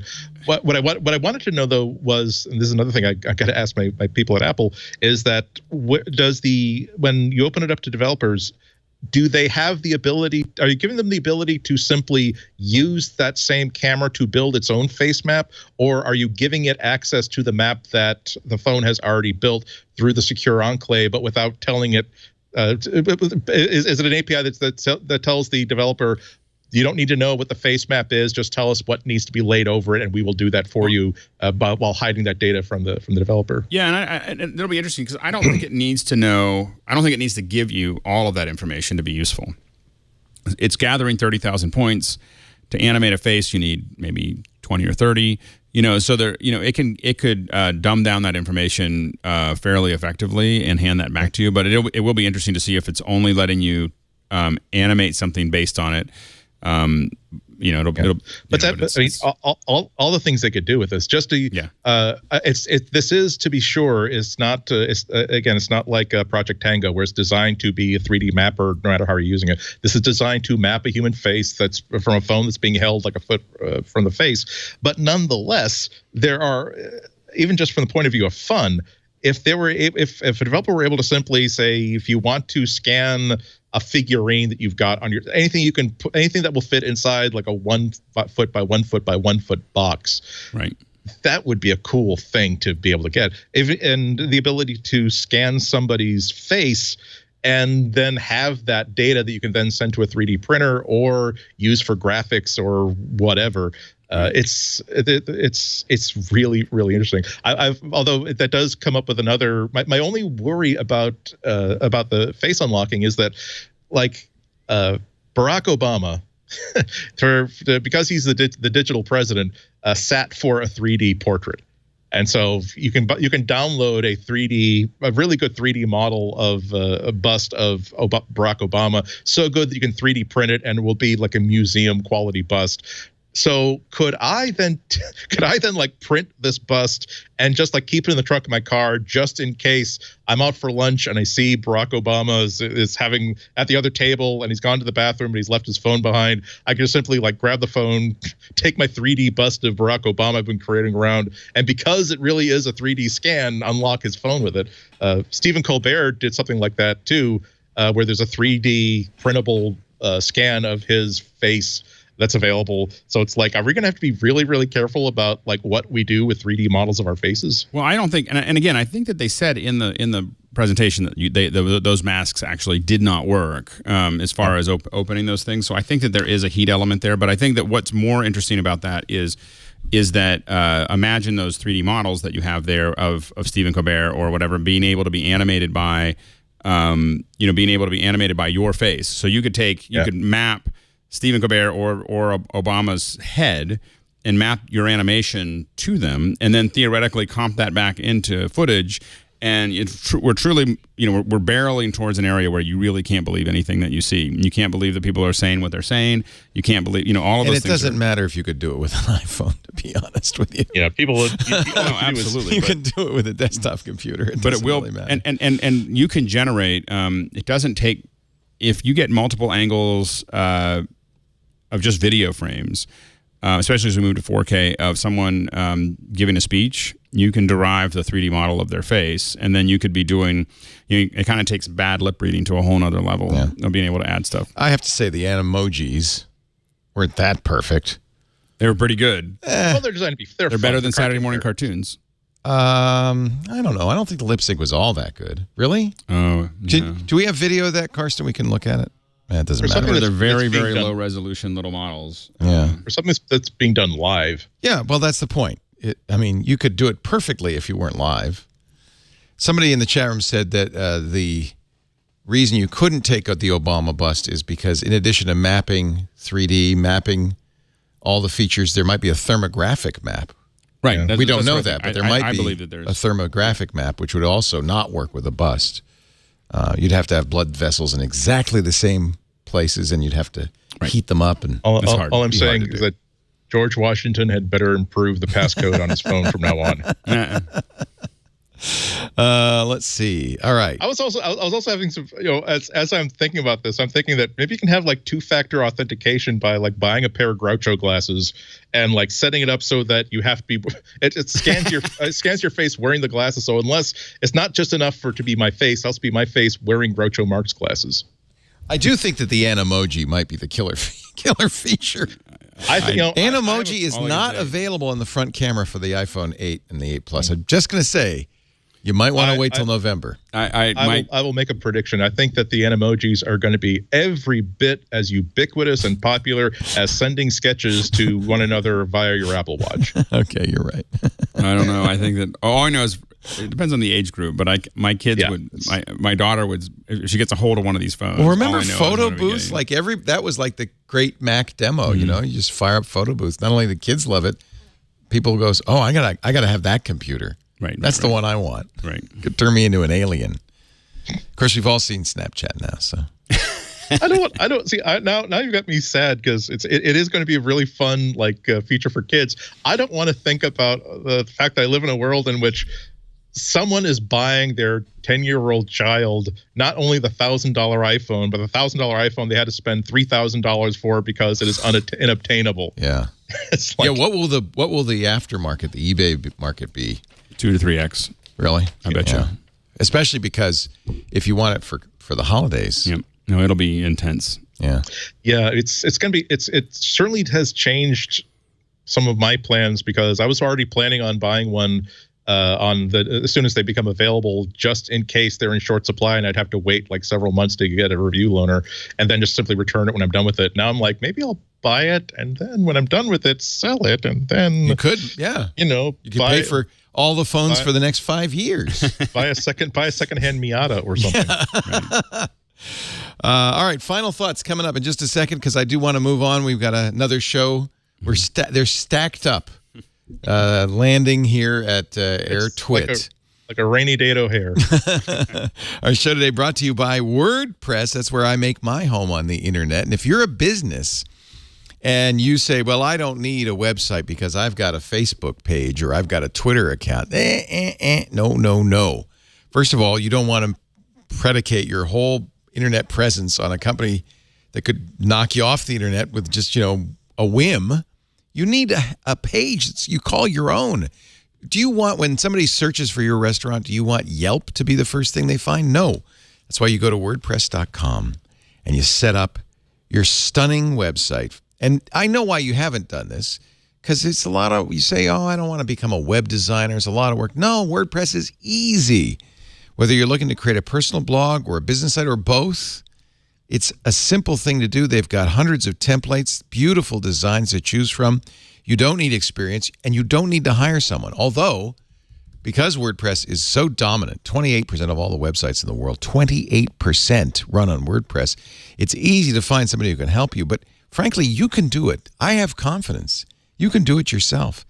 Choose a WordPress.com plan. You'll be joining a lively community. That's the other reason I love being on WordPress.com. It is more than just a hosting company. It is more than just the WordPress software. It's a great community of other blogs and other businesses. And, of course, great expert support. 28% of all the websites run on WordPress. Find out why. The web's most popular and most powerful platform. I am my blog, leolaporte.com.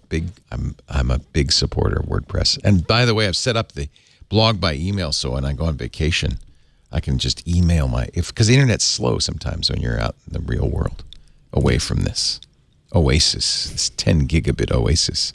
WordPress.com/MacBreak. Get started today. 15% off your new plan. Yeah, 15% off at WordPress.com/MacBreak. I've been using WordPress since the 2000s, and I love it. WordPress.com. We don't need to do picks this week unless you guys have brought any. I think the pick is a new Apple Watch, a new Apple TV, 3 new iPhones, including an iPhone 10, which everybody's going to want, but cannot order until the end of October. What is the actual date? October 27th, I think so, yeah.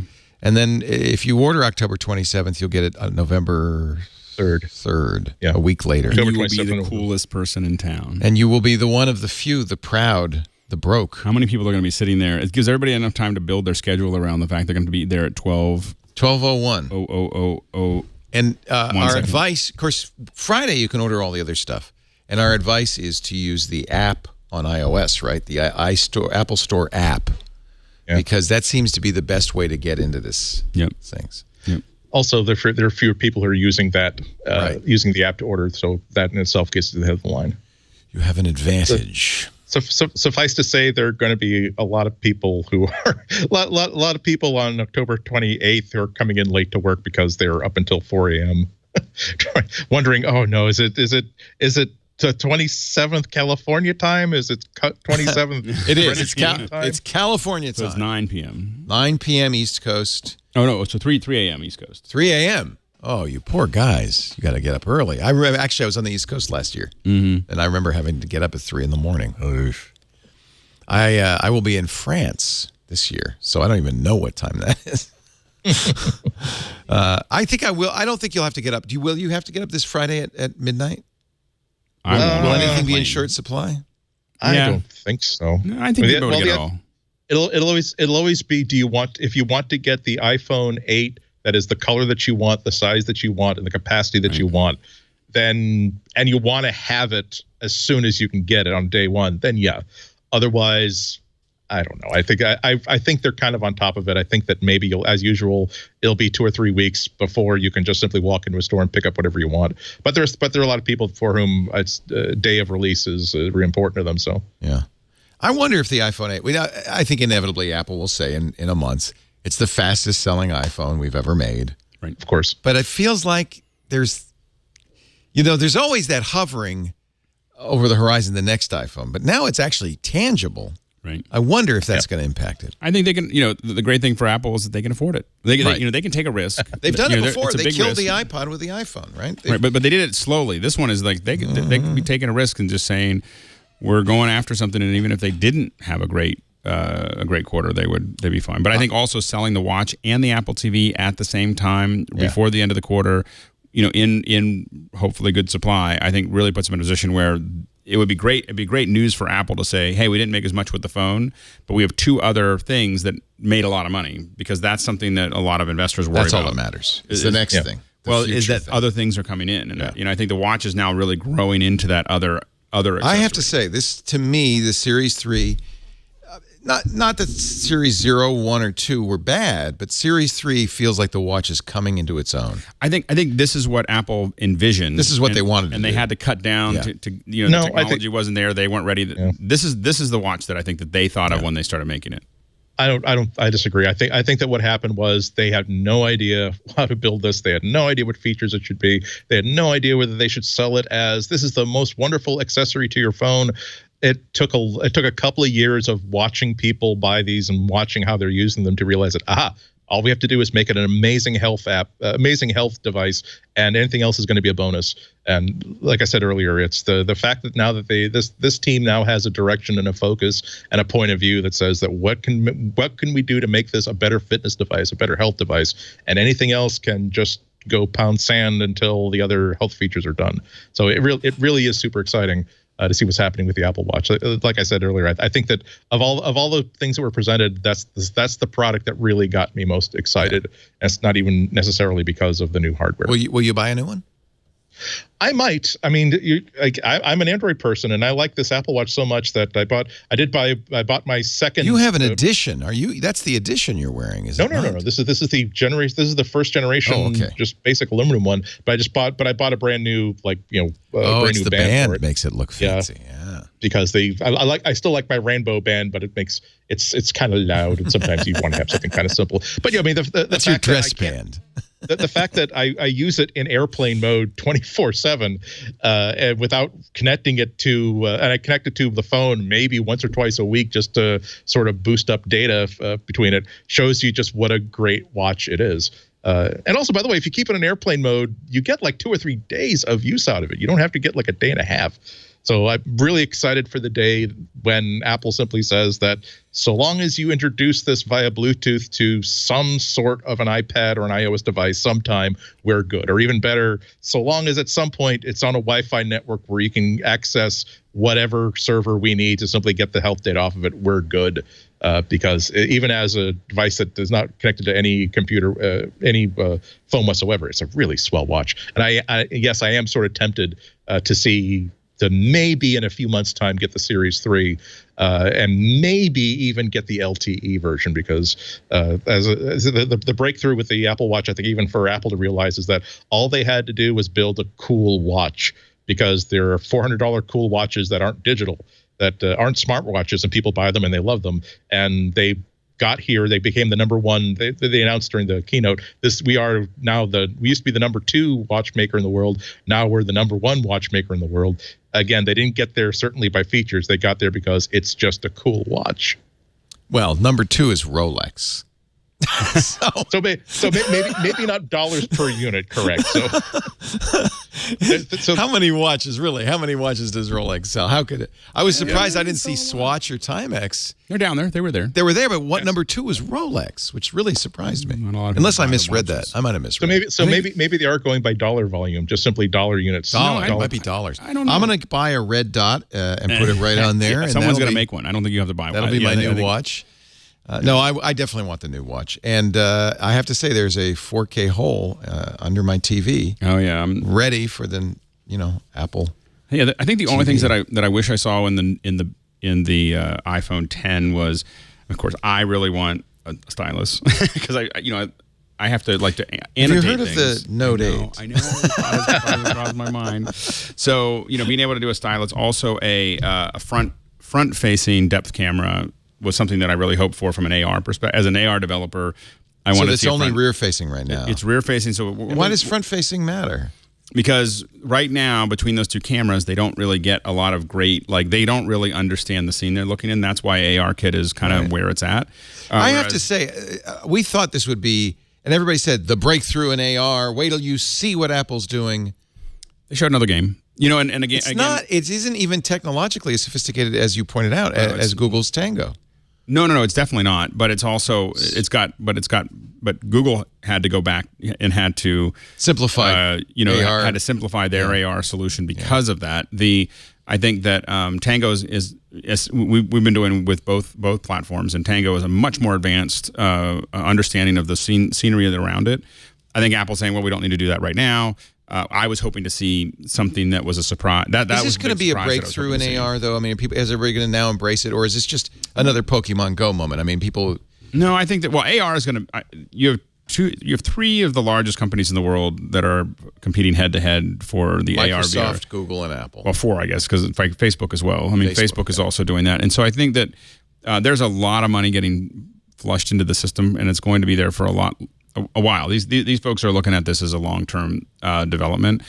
I think that a lot of these AR solutions, exactly what we saw in the demo, was someone holding up something to play a game. That is not compelling to me. Yep. It is not compelling to play a game where I'm holding this phone up. I mean, eventually your shoulders are going to get tired. You're going to get, so to me, there's a lot of over the Roomba. Well, there's a lot of great AR solutions. If I know what this room looks like, there's a lot of AR solutions that I can say I want to put this on the table or that on the wall.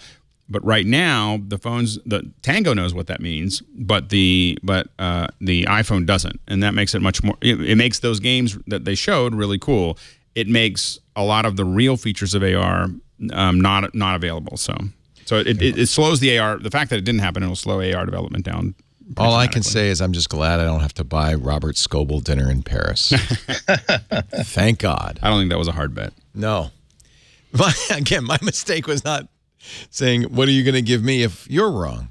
I forgot that part. I always forget that part. Mr. Andy Anako, Chicago Sun-Times, I'm sure you want to get off and file. You've been taking notes. You got business. Yep. I got it right tonight, and it'll probably be on the site tomorrow sometime. Depends when my editor gets to it. Thank you so much for being here. As always, you'll find Andy's website, cwob.com. He's on the Twitter, at IHNATKO. And he's Andy I on the Flickr. Follow his photos because he's a great photographer. Thanks.